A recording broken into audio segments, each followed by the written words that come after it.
Emotional literacy, Wikipedia audio. The term emotional literacy has often been used in parallel to, and sometimes interchangeably with, the term emotional intelligence. However, there are important differences between the two. Emotional literacy was noted as part of a project advocating humanistic education in the early 1970s. The term was first used by Claude Steiner, who says, "Emotional literacy is made up of the ability to understand your emotions, the ability to listen to others and empathize with their emotions, and the ability to express emotions productively.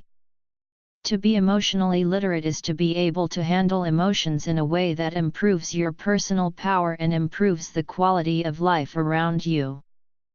Emotional literacy improves relationships, creates loving possibilities between people, makes cooperative work possible, and facilitates the feeling of community."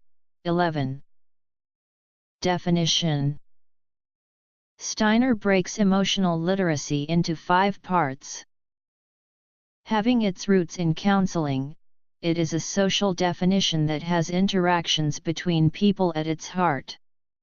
According to Steiner, emotional literacy is about understanding your feelings and those of others to facilitate relationships, including using dialogue and self-control to avoid negative arguments.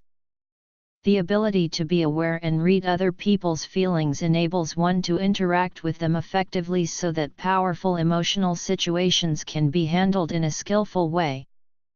Steiner calls this emotional interactivity. Steiner's model of emotional literacy is therefore primarily about dealing constructively with the emotional difficulties we experience to build a sound future. He believes that personal power can be increased and relationships transformed. The emphasis is on the individual, and as such encourages one to look inward rather than to the social setting in which an individual operates. In Britain, the term emotional literacy is often used and has developed, building on the work of Steiner and Goleman, as a social construction as opposed to the more individualistic emotional intelligence with the attempts to measure it as if emotions were measurable in a relatively rational way. Educators did not like the way that emotional intelligence focused so much on the individual, and there were clear attempts to avoid the narrow EQ tests that were in use for 2 reasons. The national curriculum in England and Wales emphasised a range of cognitive skills that were controlled through exams. Educators saw the need to expand the range of skills that pupils required and were also concerned with social inclusion. The Labour government provided an overarching rationale for this with its promotion of well-being.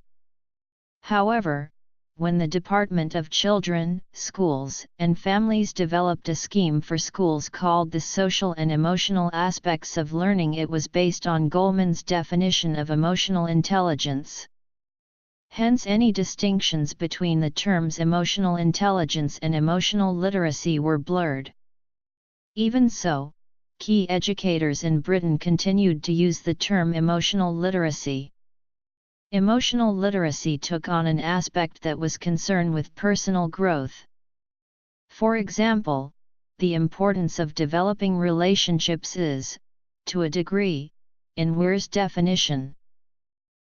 The ability to understand ourselves and other people, and in particular to be aware of, understand, and use information about the emotional states of ourselves and others with competence.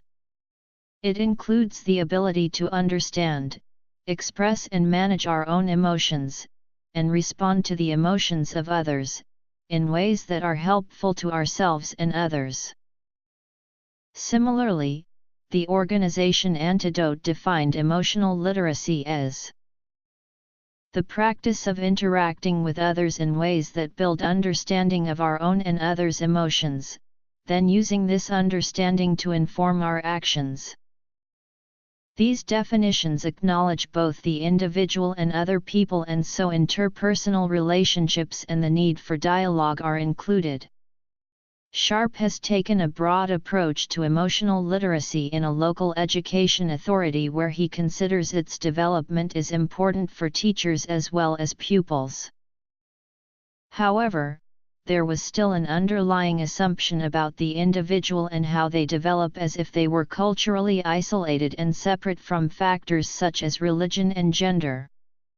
Also, the development of emotional literacy was justified by arguing that its introduction would help to improve other factors such as behavior, attendance, and academic achievement. Bowler researched 4 of the emotional programs in America. She pointed out that the programs tended to view pupils as individuals who are in need of development through enabling them to control their impulses. This can mean that pupils are to become responsible for their own control and that other social factors can be ignored. It is possible that these programs can open the way for greater control of pupils with even their emotions being assessed. On the one hand, the development of emotional literacy programs can be seen as progressive, but on the other the focus seems quite inward, as there is little reference leading to any broader concept of social and political reform. British context. In the same way that Goleman discusses emotional intelligence educational programs, emotional literacy programs can also be more about coping with the social and political status quo in a caring, interactive and emotionally supportive environment than with any systematic attempt to move beyond it to social improvement. Matthews argues against the concept of emotional intelligence and for a developed definition of emotional literacy. His starting point is that all social and emotional interactions take place in a cultural context and that generally all emotions are felt because of interactions with other people. He argues that a group may, for example, contain men and women and people from a range of ethnicities. One could judge a person's emotional literacy by observing what they brought to the situation, the way they interacted and the degree to which they showed empathy, and the recognition of self and others. The way that one can reliably gauge the emotional literacy of a person is to see them interacting in a group and see how they behave towards other people of different genders, sexuality, and social class. Hence, it makes little sense to talk about emotional literacy of a person as if it were separate from such factors. Someone may be able to empathize with people of their own sex, but not different sexualities or religions. Also, one may think that they can empathize with the other sex, or another religion, but the other person may not agree with them. Indeed, the views of other people are essential in deciding upon such factors. There is always a social context, and in any context power differentials operate. Any form of paper and pen test will only give access to what a person thinks, not to the important view of how others think. For example, many men would say that they were not sexist, yet a person from the opposite sex may not agree. A person cannot tell how well they, say, empathize, only other people tell them if they are. A manager may think they are self-confident, open, and friendly, but others find him or her aggressive and bullying. Hence, according to Matthews, emotional literacy is a social process that takes place in a social setting, is something that is never really achieved, and has to be seen in conjunction with others. This indicates that key components of emotional literacy, which is a continual process, that includes dialogue, acceptance of ambiguity and the ability to reflect. Judgments are made on a person's individual and group emotional literacy.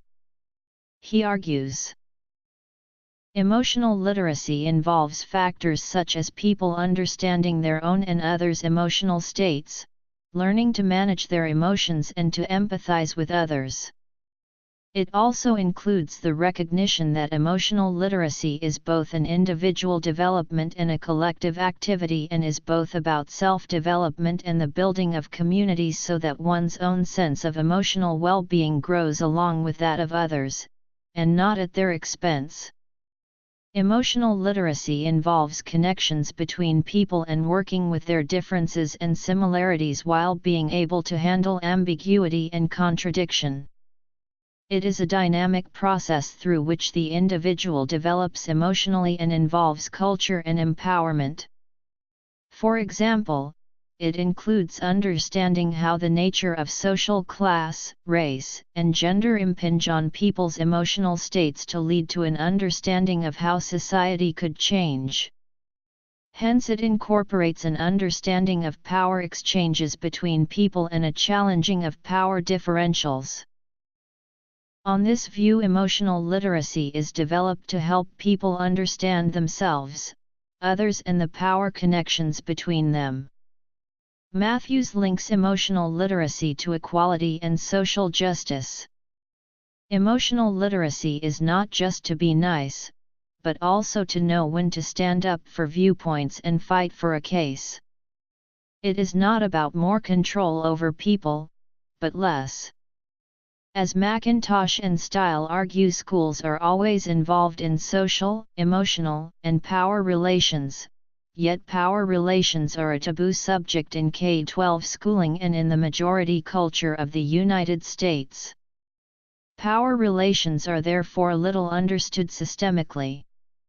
Students, however, learn about power by watching, by imitating, by avoidance of what they fear.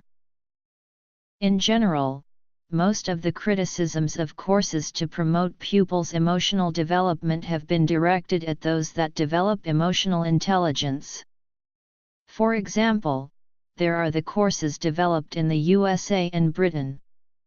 The critiques of these courses include that Matthews has tried to avoid some of the difficulties.